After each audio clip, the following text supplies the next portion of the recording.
Welcome everyone. Welcome back to Monday Night Chat. Chats. Welcome back. Welcome back to Monday Night Chats. Welcome back, y'all. Welcome back.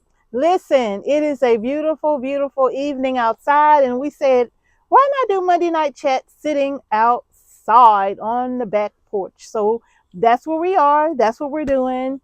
And we have an amazing topic for you all today. Yes, we have an amazing topic. We are in good spirit. No mosquitoes. I know. Temperature is just nice. Perfect. Yes, the fall season is just, it feels so good. Yes, it does. Yes, it does, you all. So hopefully you all have gotten off to a wonderful fall season start. Yes. Which of course means if you watched our Monday Night Chat last week, we talked about that it's never too early to start preparing for the 2026 garden season. Yes, yes. Right? So hopefully you all have started your preparations there. And also those seed starting trays that you are done using, now is the perfect time to get them, clean them, sanitize them, put them away so they'll be ready for this upcoming seed starting season. Yes, get them set so you can get into the flow. Yeah. We want to get into a good flow this spring where we won't be held up with, looking for things, cleaning things at the last minute, trying to start the seeds, right? Knowing what you want to plant. So we getting all that out the way. We getting it out the way. That's absolutely correct. Yes, but tonight's video is dedicated, dedicated to beginner gardeners. Yes. Okay. Now, even if you're a seasoned gardener, you are still very, very, very needed in this Monday Night Chat, because whatever we don't discuss, you can put it in the comment section to help all of the new gardeners who are getting ready to plant their gardens for the very first time. Yes. So we need everybody part of this, okay? Whether you're seasoned, expert, intermediate, whatever the levels are. Yeah. If you are beyond beginner, we definitely need all of that support right in the chat. Yes, we do. So let's go ahead and get into it. We're going to start this off by basically going over some tips to provide for all of our beginning gardeners for 2026. Yes. Okay. So y'all, let's go ahead and dive headfirst right into it. Beginner garden tip number 1, you all. Yes. Begin with a few easy crops like lettuce, herbs, squash, tomatoes. Something that's real simple that you can easily get used to. That's right. And then you can elevate yourself to stuff that's more, kind of like, I guess, hard to grow or whatever. Yeah. But just start with the easy stuff, Like Mr. H was saying, squash. You can plant a squash seed and you'll have to fight the squash to stop it from growing because it's going to continue to grow and it's going to continue to produce. So start with like the basics, real easy herbs. And another one is like basil. Basil is probably one of the easiest herbs you can grow. In fact, if you threw some seeds down somewhere, I guarantee you will see basil, even cilantro, coming up in that very same spot. Year after year, right? So it's very easy to grow some of these very simple crops. Now, another thing is to start with just a few raised garden beds. If you're going to do raised beds, 1 to 3 raised garden beds, so you don't get overwhelmed. Okay. Or if you don't want to do garden beds, you can always just do containers. But start with something small. Don't go out and dig a 2,000 square foot garden and you haven't grown anything. But if you feeling like you can do it, hey, don't listen to us tell you not to. You go ahead on and you do just that. Also, you want to learn, like Mr. H said, mastering the basics, which is plant spacing. Right? Row spacing, seed depth. because not all seeds are going to be planted at the exact same depth. Some seeds are very massive, right? We have some pumpkin seeds in there that are absolutely huge. Yes. But then when you look at little seeds like cabbages and tomato seeds, they're really small. And even some herb seeds like lavender or, gosh, so many different herb seeds that are so super tiny, you wouldn't bury those as deep as you would a pumpkin seed. Yeah. And there are some seeds that you don't bury at all. There's some seeds that you just sprinkle on top of the soil and maybe pat them down, but you don't bury them at all because they need the light to go ahead and germinate, right? Yes. So like Ms. H said, focus on your basics first, your plant spacing, your seed depths, the type of crops you want to grow and eat based upon what you love. Yeah. Okay. And also the spacing, you want to have enough room for airflow. That's so right. It won't set up disease. That's absolutely correct. Yes. So you want to have that spacing so that air can come through there and it won't get all, the leaves turn black on the ends and all of that. Yeah, don't crowd your plants. I know we can practice square foot gardening, but even in square foot gardening, it's not so densely, some of the plants are not so densely crowded that they can't get some type of airflow. So consider that, okay? All right. Garden tip number 2. Make sure that your plant get at least 6 to 8 hours worth of sunlight. That's right. You got to have that sun. That's absolutely correct. Also, you want to avoid planting your garden in low-lying areas. You don't want to plant your garden in an area where there's like this massive dip where when it rains, it's going to just collect water and the water's not going to drain because you can drown your plants. If it's little seedlings, you will certainly drown them, right? But you don't want your roots to rot, and you certainly don't want your plants to start to suffer from having way too much water. Yes, you don't want too much water. No. Because they can be like devastating. Yes, it can. Okay, so the next tip is make sure that your crops is next to a water source. Oh, please. Make sure that you are able to get some water because I'm telling you, you can in those temperatures that's like in the 90s and close to 100. Yes. If you miss a couple of days, those plants when they're young, they're not gonna make it. They're gonna die. They're not gonna make it, you all. They're not gonna make it. Yes. Oh my goodness. Yes, because you want to make sure that they're taken care of and make sure that it's enough water. Because we want to make sure because you don't want to be carrying water a mile up the road to water your crops either, right? So make sure that your crops are planted in an area where you can get to the water source easily. I know for us, like we would have to take this giant water hose and haul it all the way across in order to water our big garden until we set up the drip irrigation. Yeah. Right? But it's still helpful that our garden was close enough to the water where it wasn't a massive inconvenience to water everything. So now your next tip is watch how the sun moves across your garden space. Yes. Pay close attention to how the sun is moving as it goes from east to west. Pay attention to that because your crops will do best if they are getting lots and lots of south-facing sun, okay? So watch how the sun moves. When the sun is actually in the south, look at where it shines on your garden so you can see what crops, wherever you plant your garden plot, what crops you can plant based upon how the sun is, right?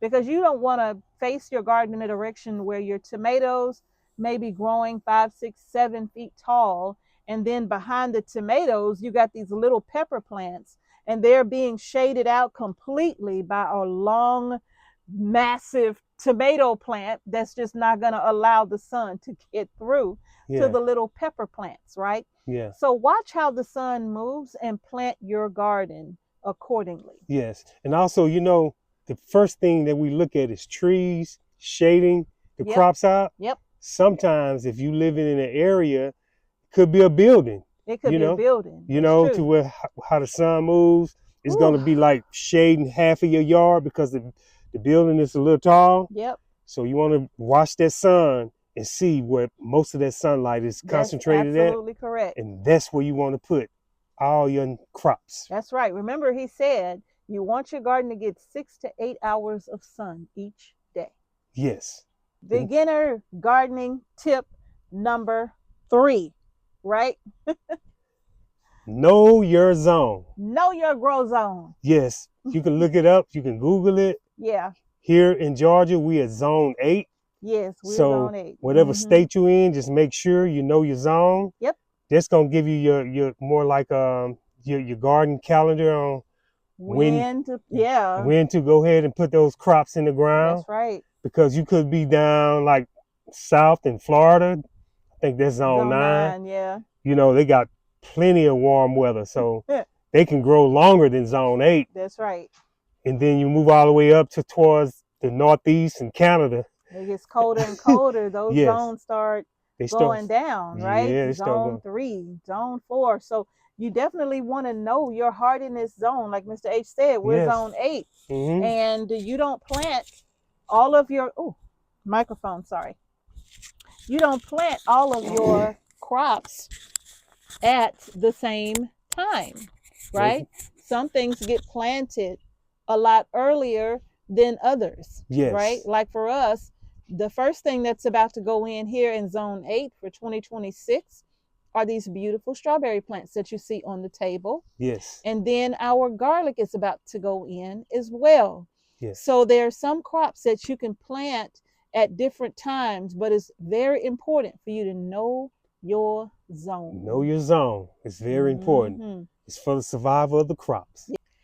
And not only knowing your zone, you also want to know your average frost date, whether that's your first frost date or your last frost date. You want to know your frost dates because that also gives you an idea of how much time you have before you can either put crops in. You want to know how much time you have before that crop will no longer be able to grow, because maybe you're going to get a first frost really soon. Maybe your first frost is in August or September, depending on where you are, right?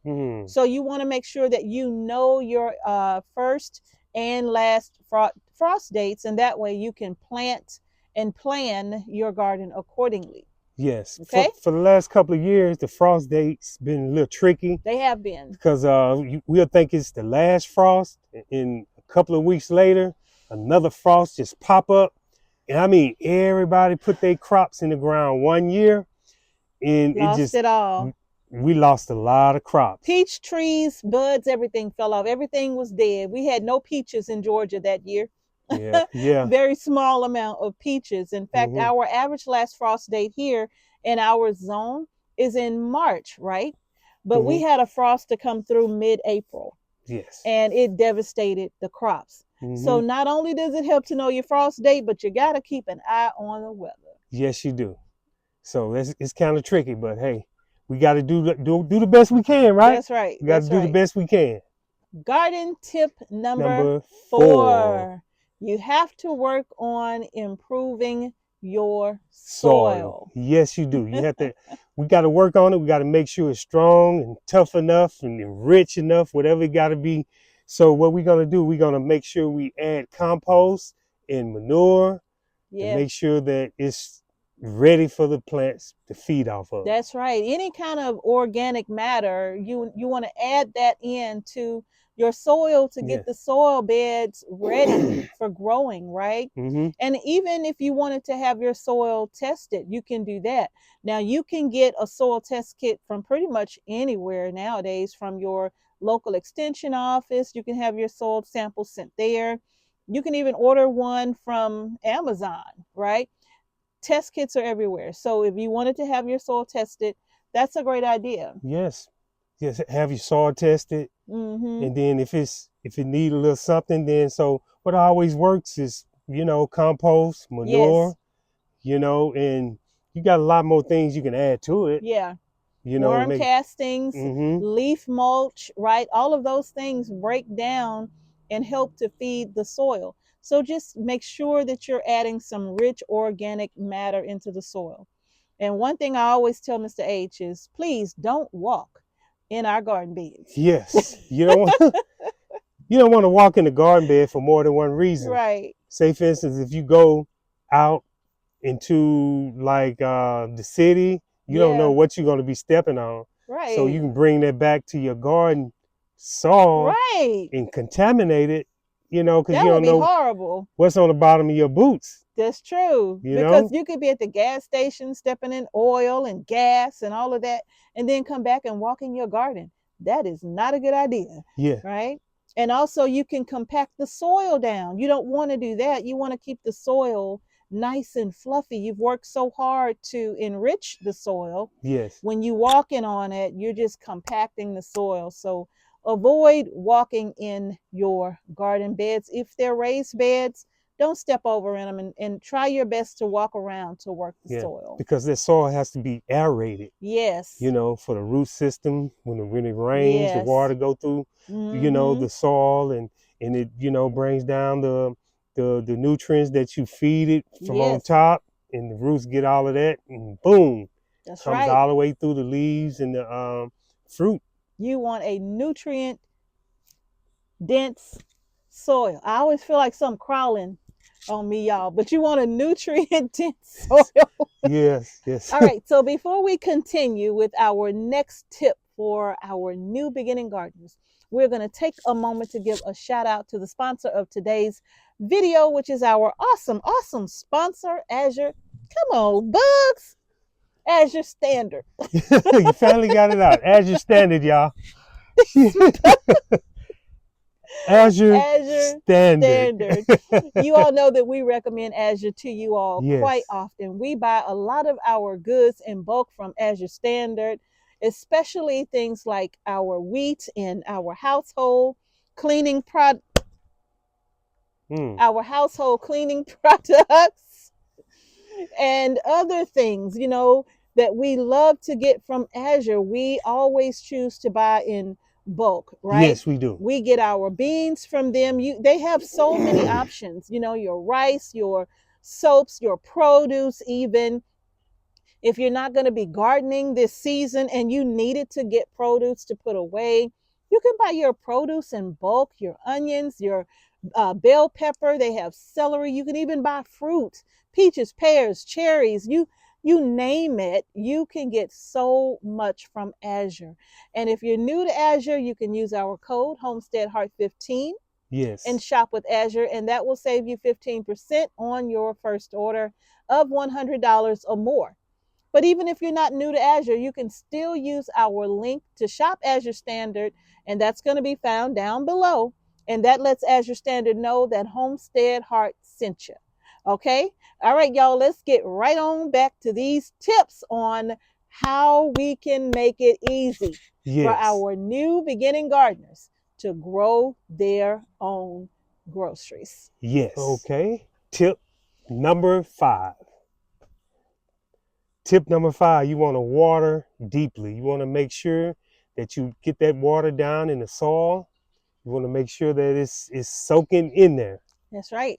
You want to water well. Very well. Now, one of the easiest ways to test to see if you're watering well enough, just stick your finger in there. Yeah. And if the top 2 inches are nice and moist, then you're doing really, really good, right? So just stick your finger down in there and see if it's moist below the top 2 inches. Below the top 2 inches. See if it's good and moist down there. And if so, you're doing a good job of watering. Okay. But just water very, very deep. And you can use the irrigation. You can use watering cans or soaker hoses, whatever floats your boat. You just make sure that you're on a very consistent watering scale. Yes. And also, what we want to touch on is the best time to water. Yep. Which is early in the morning. Yes. You want to water early in the morning, so that those crops gonna get that water early, and they have all day. When the sunshine hits it, everything is working for it. Yeah. You know, it's going through its cycle, the sun hitting the crops, and, you know, evaporation is happening. Right. By you watering real deep, water's deep down in the soil. Yep. And it's coming on up, and the sun is doing its job. The water is doing its job. The plant is doing its job. Yep. Now, another thing, another good reason to water early in the morning is so that you're not out there burning up in the middle of the day trying to water your crops, and it's 100 degrees outside. Oh, yeah. So definitely water very early if you can. Yes. Or you can get that system set up with automatic water. The irrigation. Irrigation. Yes, you sure can. Garden tip number 6. Mulch your garden beds. Mulch is so important, right? It is. Now, I know you see a lot of us using ground cover, but I'm going to be honest. I would prefer wood chips any day over the ground cover, as long as we were able to get a consistent load of wood chips in, right? Yeah. But just getting them sporadically every few years was not helpful for us. But, you know, if we were able to get the wood chips every single year, a nice good amount to make sure that we keep adding, just keep layering, we would prefer to mulch our gardens with the wood chips. But there are so many other options for you. If you wanted, some people use grass clippings before the grass has gone to seed. Some people use mulch hay or straw, but you just have to be mindful of weed seed when it comes to hay. Okay. And then, of course, chemicals that somebody could have sprayed on their hay as well. So you want to be mindful of that. But definitely, if you can, mulch your garden. Yes. All right. Garden tip number 7. You want to learn how to identify weeds and pests. Pests. Ooh, because they're going to work you. They're going to be going to work while you in the bed sleep. They're going to be working all night. Me and Mrs. H were trying to figure out, should we get some kind of light or some kind of, you know, bug zapper, or what can we do? We was trying to figure this thing out when it comes to these pests. My goodness, they gonna work y'all. Because you'll come out one day and, well, actually, you'll work in your garden one day when you'll see all the big, beautiful plants and all of the growth happening. And you're so excited because you see the little flowers starting to develop, which is an indicator that fruit is on the way, right? And then you're all excited, you're feeling happy, you go in and you get a good night's sleep, and you wake up in the morning, you know, you're getting ready to dance your little self on out there to the garden. And the next thing you know, you walk in that garden and everything is ate up. Man, the leaves gone. Oh my God. I was thinking, where these things come from? What's their purpose? Just to come and take us down? That's their purpose in life, just to come and take us down. These pests, I'm telling you. Make gardening hard, right? Yes, it do. You know, like your first couple of years can be, it won't be as bad because you just growing in that area. Getting started, yeah. You know, but after that second and third year, they're going to come out of the woodworks. Well, now, I'm going to tell you, squash bugs, they're going to find you no matter where you are. If you have squash bugs, they are going to find your squash plants. If you've never grown squash, grow them. And if you see squash bugs year 1, they was already anticipating your garden. They were already sleeping, thinking about it. I know one day they're going to grow a garden with some squash in it.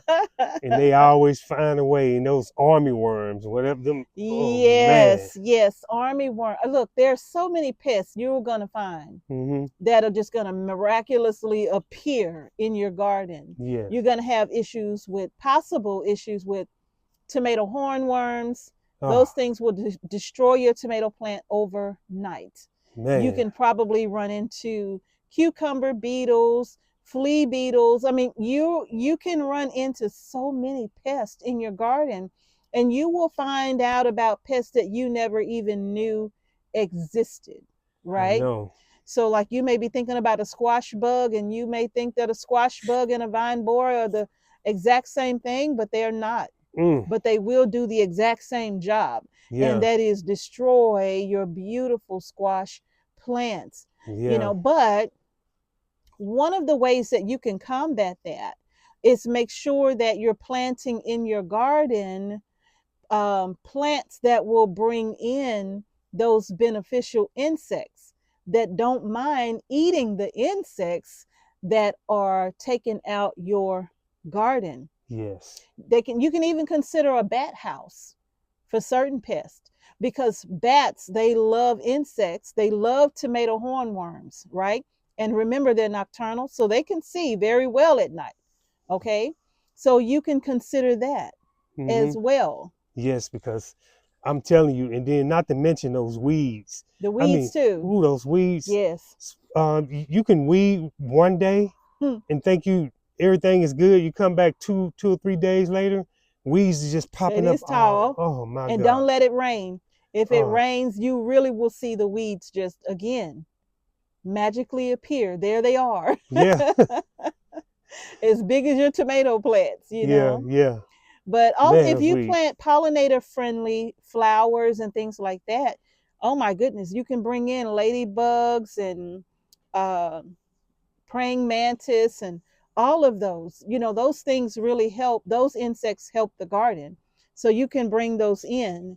And again, going back to mulching, that will help keep down the weeds. Yes, it will. Garden tip number 8. Start a compost bin. Please start a compost bin. That'd be so beneficial. Yes. It will save you a lot of money.